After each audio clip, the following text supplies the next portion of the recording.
Terima kasih Anda masih bergabung sama kami. Bisa proses perundingan Indonesia-European Union Comprehensive Economic Partnership Agreement atau IEU-CEPA secara resmi telah selesai.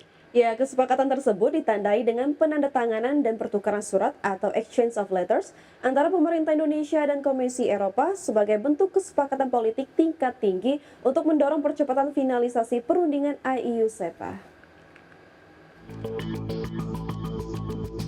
Penandatanganan dan pertukaran surat atau exchange of letters antara Indonesia dan Komisi Eropa dilakukan langsung Menteri Koordinator Bidang Perekonomian Erlangga Hartarto dengan Komisioner Perdagangan Komisi Eropa Maroš Šefčovič. Pertemuan keduanya diawali sesi Tate-Tate dan kemudian dilanjutkan dengan pertukaran surat atau exchange of letters yang menandai pencapaian penting dalam proses finalisasi Indonesia-European Union Comprehensive Economic Partnership Agreement atau IEU-CEPA.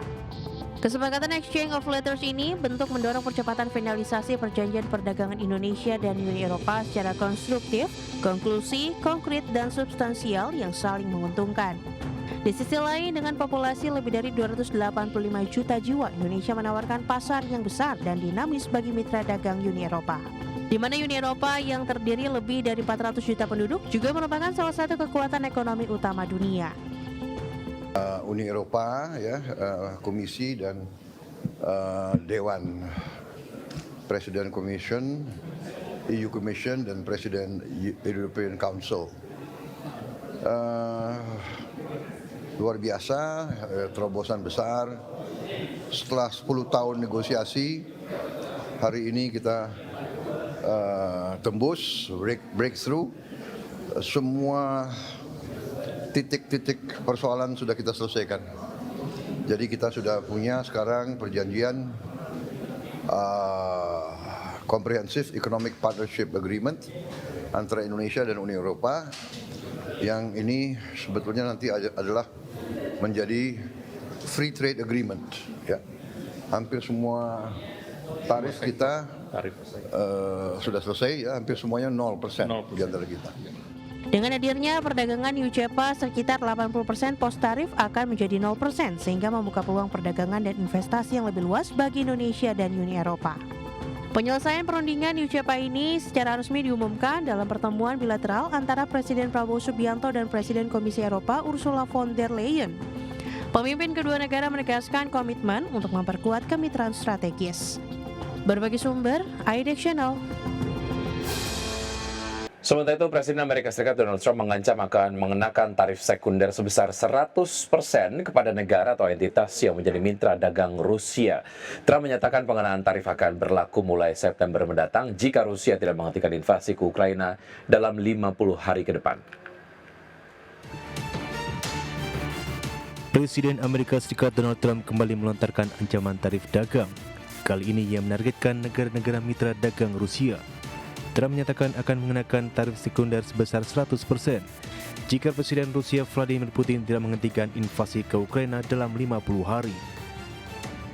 Trump mengaku kecewa dengan Putin karena menurutnya kesepakatan damai seharusnya sudah tercapai sejak beberapa bulan lalu.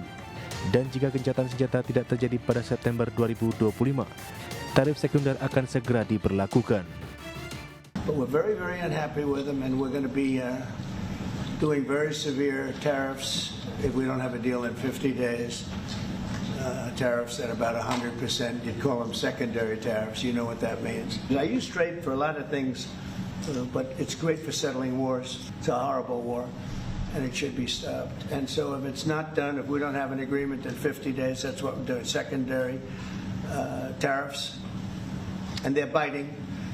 And I hope we don't get to the point where we do, but I've been hearing so much talk. It's all talk. It's all talk, and then missiles go into Kiev. Ancaman tarif ini ditujukan kepada negara dan entitas yang membeli ekspor Rusia.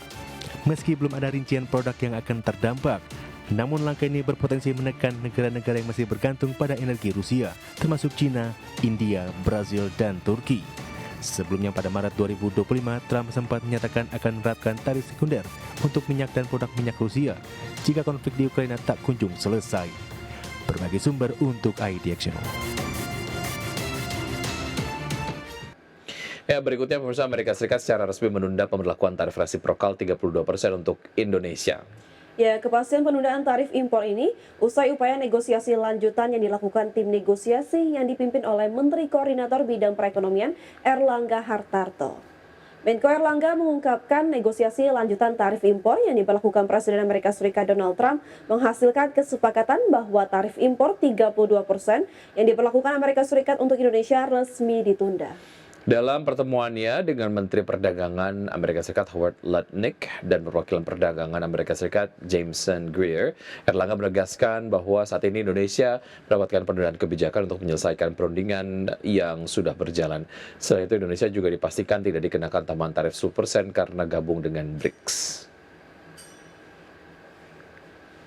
Adalah kita sebut POS, jadi penundaan penerapan untuk menyelesaikan perundingan yang sudah ada.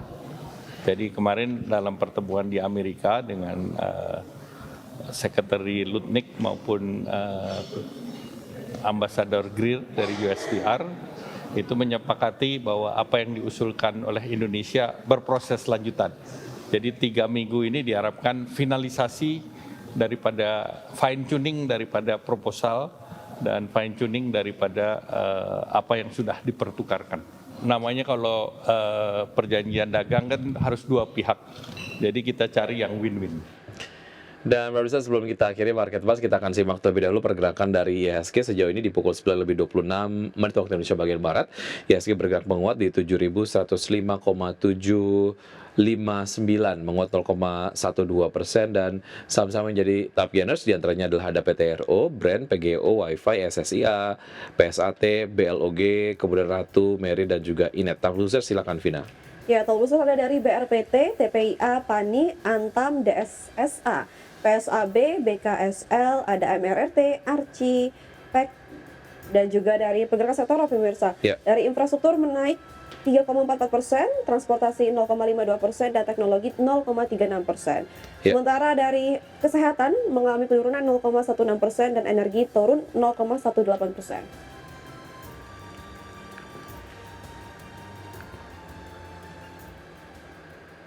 Dan pemirsa, 60 menit sudah kami menemani Anda dalam Market Buzz. Semoga pembahasan hari ini dapat menjadi referensi dan juga sumber informasi untuk Anda. Tetap perbarui informasi Anda hanya di IDX Channel, your trustworthy and comprehensive investment reference. Jangan lupa untuk menyaksikan program First Session Closing yang akan tayang pukul 12.00 waktu Indonesia bagian Barat. Karena urusan masa depan harus yang terdepan, aku investor saham, saya Wiki Adrian. Dan saya Vina Munawar, terima kasih dan sampai jumpa.